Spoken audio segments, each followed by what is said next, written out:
Hello everyone, নতুন ভিডিওতে সবাইকে ওয়েলকাম। আশা করছি সবাই খুব ভালো আছো, আমরা তো খুব ভালো আছি। তো এখানে দেখতে পাচ্ছ আমরা সবাই রেডি হয়ে বেরিয়ে পড়েছিলাম, যাচ্ছিলাম পিসির মেয়ের বাড়িতে। ওদের বাড়িতে বাৎসরিক মনসা পুজো হয়, তো সেখানেই ইনভিটেশন ছিল 17 এপ্রিল। ব্লগটা আজকে তোমাদের সাথে শেয়ার করছি। তো এখানে ভাই মন দিয়ে ড্রাইভ করছে আর আমরা সুন্দর ভিউ এনজয় করতে করতে যাচ্ছি। এই গাছগুলো দেখতে এত সুন্দর লাগে পাটুলি দিয়ে যাওয়ার সময়। আর এখানে আমি আমার নিজের একটু ভিডিও করে নিচ্ছিলাম। আর তারপর চলতে চলতে প্রায় ওদের বাড়ির কাছে চলেই এসেছিলাম, এরম গ্রিন গ্রিন ভিউ এনজয় করতে করতে। তো আমরা যখন পৌঁছাই তখনও বেশ ভিড় ছিল, পুজো হচ্ছিল। ভাই অনির্বাণ গিয়ে মিষ্টিটা ঠাকুরের সামনে দিয়ে আসে। আর এই যে ইনি হলেন একজন চকলেট লাভার।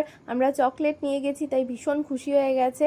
তো আমরা কিছুক্ষণ পর খেতেও বসে যাই, আর এই যে সবার কাছে প্লেটও পড়ে যায়। তো আমি এখানে সবার একটু ভিডিও করছিলাম আর ওয়েট করছিলাম কখন খাওয়ার আসবে।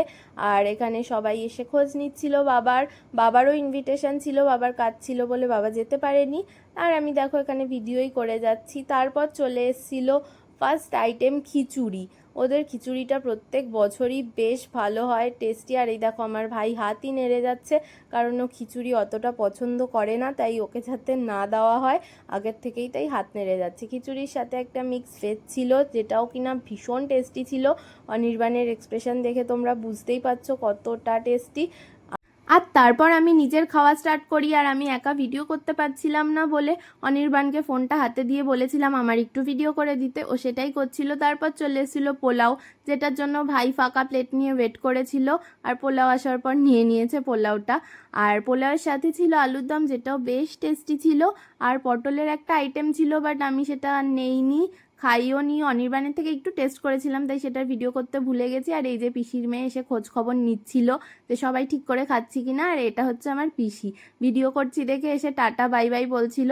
আর তারপর চাটনি পাঁপড় খেতে খেতে চলে এসেছিলো রসগোল্লা। আর ভাই ঝাল ভালোবাসে না, তাই রসগোল্লা দুটো নিয়ে নিয়েছিল। আর অনির্বাণ মিষ্টিটা একটু কম খাচ্ছে, তাই ও নেয়নি। আমিও খাচ্ছিলাম না, বাট অনেক দিন পরে খেয়েছিলাম, অনেক রিকোয়েস্ট করে ও তাই রাজি হয়েছিল। একটাই খেয়েছিলাম, তো সেটার ভিডিও করে দিতে বলেছিলাম। তারপর খাওয়া দাওয়া শেষ করে বাড়ি ফেরার পথে ঠাকুর দর্শন করে এই কচি কাঁচাগুলোকে টাটা করে বাড়ির দিকে রওনা দিয়েছিলাম।